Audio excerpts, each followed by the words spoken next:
آ کر میڈیا کے اوپر اس بات کا اظہار کر رہے ہیں کہ جناب اب ہم طاقت کا استعمال کریں گے، لیکن جو صورتحال اس وقت پاکستان کے اندر اور خاص طور پر یہ جو ہمارے قبائلی علاقہ جات ہیں، بلوچستان ہے اور بڑے شہر بھی، یہاں پر جو صورتحال ڈیولپ ہو رہی ہے یہ یقینی طور پر خطرے کی گھنٹی ہے، اور اس معاملے کو سنجیدگی کے ساتھ ایڈریس کرنا چاہیے اور سب سے پہلے کلیئرٹی لانی چاہیے کہ ہمیں کرنا کیا ہے۔ کیا ہم نے طاقت کے ذریعے اس افریت پر قابو پانا ہے، یا گفتگو کرنی ہے، اور گفتگو کرنی ہے تو کیوں کرنی ہے، اور گفتگو کے پیرامیٹرز کیا ہوں گے؟ ایک چیز کو ایک نیشنل ایجنڈے کے طور پر لیا جانا چاہیے، پاکستان کی تمام پولیٹیکل فورسز کو، اسٹیبلشمنٹ کو، گورنمنٹ کو، اس سارے معاملات کو پارلیمنٹ کے اندر لا کر ایک نیشنل ایکشن پلان، نیا نیشنل ایکشن پلان بنانا چاہیے، تاکہ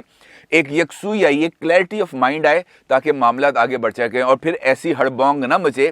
جس طریقے سے یہ سینٹ کے اجلاس میں مچی، کیونکہ یہ بات تو سب کو معلوم تھی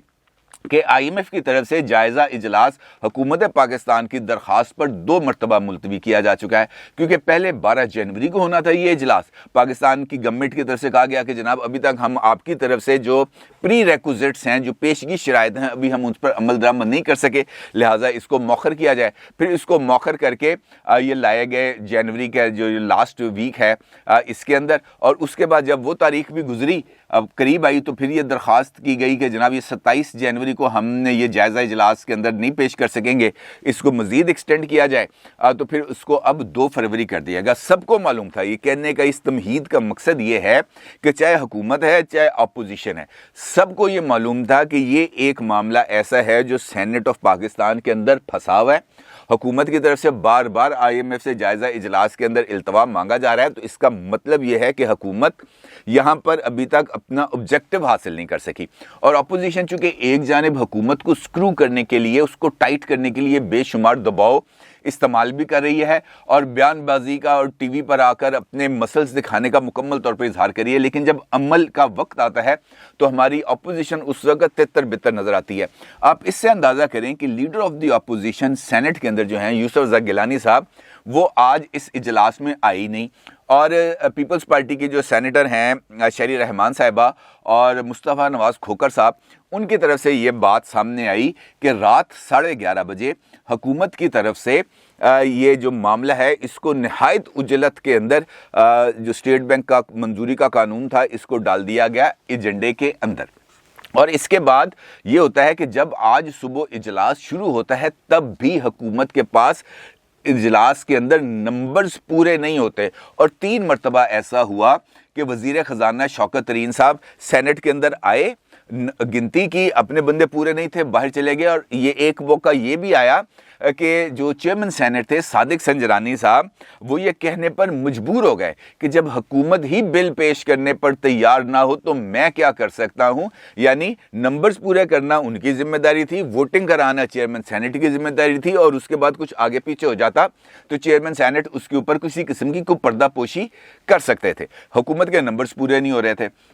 اب یہ نمبرز پورے کرنے کی جو کہانی ہے اس کے عمل کا آغاز ہوتا ہے کل سپہر 4 بجے کے قریب، جب حکومت کو واضح طور پر آئی ایم ایف کی طرف سے یہ پیغام ملتا ہے کہ جناب 2 فروری سے آگے ہم اس جائزہ اجلاس کو نہیں لے کے جائیں گے، لہٰذا یہ جو آپ نے پری ریکوزٹس کرنے ہیں اور جو آپ نے ہماری جو پیشگی شرائط ہیں اس کے اوپر جو عمل درآمد کی آپ نے رپورٹ تیار کرنی ہے، وہ اس کے لیے ضروری ہے کہ آپ ہمیں 2 فروری سے پہلے یہ رپورٹ سبمٹ کریں، کیونکہ اب یہ اجلاس مزید ملتوی نہیں ہوگا۔ اس کے بعد حکومت فوری طور پر رابطے کرتی ہے، اور ایک اسکرین شاٹ میں ابھی آپ کو آپ کی اسکرین پر دکھاؤں گا،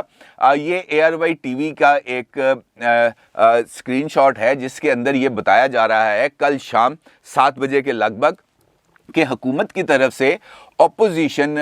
کے 4 اراکین سے رابطہ کیا گیا ہے اور ان کو اس اجلاس سے غیر حاضر رہنے پر آمادہ کیا گیا ہے، اور اس کے ساتھ ساتھ حکومت کے جو 2 سینیٹرز جو ناراض تھے ان کے ساتھ بھی رابطہ کیا گیا ہے، اور ان کو یہ کہا گیا ہے کہ جناب آپ اجلاس میں آ جائیں۔ اب ایک جانب اپوزیشن یہ کہتی ہے کہ یہ معاملہ ایجنڈے پہ لایا گیا رات 11:30 بجے، دوسرا جو نیشنل میڈیا ہے اس کے اوپر یہ تمام تر چیزیں آ رہی تھیں شام 4 بجے سے لے کر 7 بجے تک کہ حکومت کی طرف سے کون کون سی ڈیولپمنٹ ہو رہی ہیں اور کس کس طریقے سے حکومت اپوزیشن کے سینیٹرز کے ساتھ رابطے میں ہے۔ اب اگر اس صورتحال کے اندر ہماری اپوزیشن جماعتیں یہ کہیں کہ ہمیں تو اس بات کا اندازہ ہی نہیں تھا، ہمیں انہیں پتہ ہی نہیں تھا کہ اسلام آباد میں کیا ہو رہا ہے اور ان کے اراکین کے ساتھ رابطہ کیا جا رہا ہے، تو یہ ایک سفید جھوٹ کے علاوہ کچھ نہیں۔ حقیقت یہ ہے کہ اپوزیشن کو تمام تر صورتحال کا ادراک تھا اور حکومت اور اپوزیشن دونوں نے مل کر ان فیکٹ یہ اس بل کو پاس کرایا۔ اب اگر آپ غور کریں تو حکومت کی طرف سے بھرپور کوششیں کی گئیں کہ یہ سینٹ کے اندر یہ جو اسٹیٹ بینک کی خود مختاری کا قانون ہے اس کو منظور کرایا جائے۔ 3 مرتبہ وزیر خزانہ آئے اور 3 مرتبہ چلے گئے۔ چوتھی مرتبہ ایسا ہوا کہ جب اس کو بل کو پیش کرنے کے لیے تحریک پیش کی گئی تو اس وقت حکومت اور اپوزیشن دونوں کے 43 ووٹ موجود تھے، یعنی جب اجازت لی گئی کہ جناب یہ بل کو پیش کیا جائے تو اس کے لیے ووٹنگ ہوئی تو دونوں طرف سے 43 اراکین موجود تھے، اور چیئرمین سینٹ صادق سنجرانی صاحب نے اس معاملے میں اپنا کاسٹنگ ووٹ استعمال کیا حکومت کے حق میں اور اس بل کو پیش کرنے کی منظوری دے دی گئی۔ اب جس وقت یہ بل منظور کیا جا رہا تھا تو دلچسپ بات یہ بھی ہے کہ اپوزیشن کا ایک رکن یعنی ANP کے ایک سینیٹرز اس تحریک کے بعد ایوان سے نکل گئے، اور دوسری طرف اب حکومت کا ایک سینیٹر وہ بھی نکل گیا، تو اس کے نتیجے میں یہ جو اراکین کی تعداد ہے یہ کم ہوگی 43 سے یہ ہوگی 42۔ جب ووٹنگ کی نوبت آئی اسٹیٹ بینک کے حوالے سے تو دونوں طرف سے 42 ووٹ نکلے، اور اس کے بعد پھر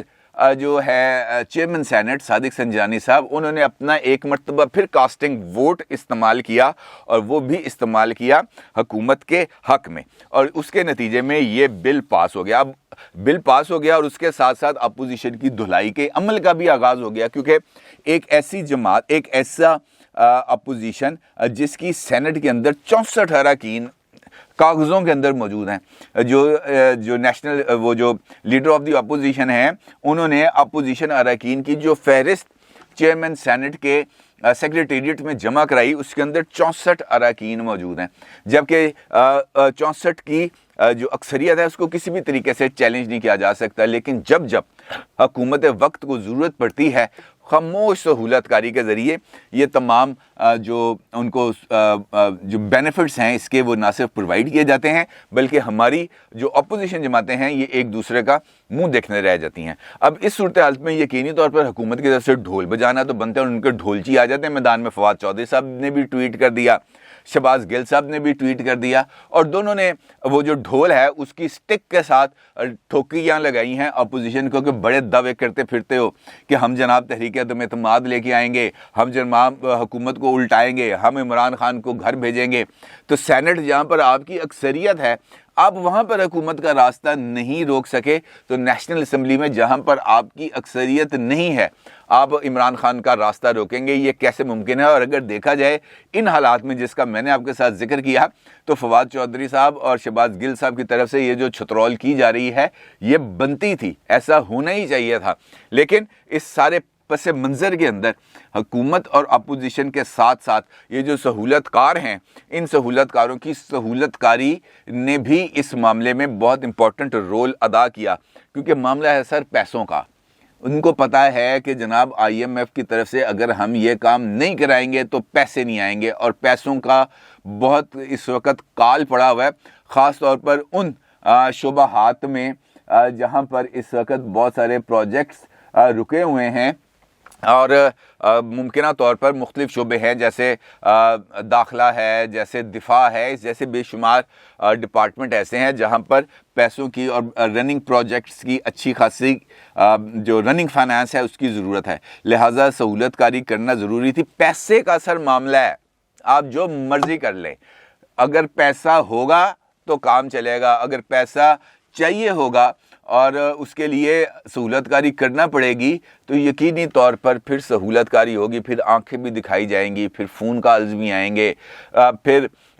4 بجے سے لے کر 7 بجے تک میڈیا پر آنے کے باوجود کسی بندے کے کان پر جوں نہیں رینگے گی، سارا کچھ ہوگا۔ اور یہی وجہ ہے کہ اختلافات اپنی جگہ پر، لیکن پیسوں کے معاملے میں سب بھائی بھائی ہیں، اور اس کا عملی ثبوت مل گیا ہمیں آج، لہٰذا ہمیں کچھ زیادہ اب اس معاملے پر بحث کرنے کی ضرورت نہیں ہے کہ 2 فروری کو اب IMF کے جائزہ اجلاس کے اندر پاکستان کو مطلوبہ سہولت فراہم کر دی جائے گی، اور اس کے نتیجے میں ہمارے داخلی امور، ہمارے دفاعی امور، ہمارے خارجی امور میں جہاں پر پیسوں کی قلت تھی وہ دور ہو جائے گی، اور پھر سب ہنسی خوشی ایک نئے محاذ پر لگ جائیں گے۔ اپنی رائے کا ضرور اظہار کیجیے گا۔ آپ کا بہت شکریہ۔ اللہ حافظ۔